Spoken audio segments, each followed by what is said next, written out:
കല്ലൂസ് കറിയാണ്. നല്ല ഒഴിപ്പളത്തല്ലേ നമ്മുടെ കുഞ്ഞിക്കല്ലു. ഏത് കല്ലു? പാവക്കല്ലു. എനിക്കതേ കൊച്ചു കരയണെന്ന് എന്നെ ഉറക്ക്. ഉറക്കാനോ? ഉറങ്ങട്ടെ. ഇല്ല ഇല്ല ഇല്ല, അതെ എണീക്ക് എണീക്ക് എണീക്ക് എണീക്ക് എണീക്ക്. എന്തുവാ എന്റെ പൊന്നു വെച്ചു ഈ സമയത്ത്? അതെ കൊച്ചു കരയണം ചിത്തു. ഏത് കൊച്ച്?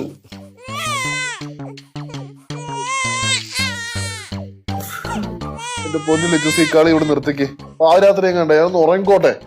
അത് പറ്റൂല, കളിയൊന്നും നിർത്താൻ പറ്റൂല. നീയല്ലേ പറഞ്ഞേ കല്ലൂസ് കുഞ്ഞായിരുന്നപ്പോഴത്തേക്ക് നിനക്ക് അവിടെ നോക്കാൻ പറ്റിയില്ല, അതുകൊണ്ട് ഒരുപാട് മിസ് ചെയ്യണമെന്ന്. നോക്കിക്കോ.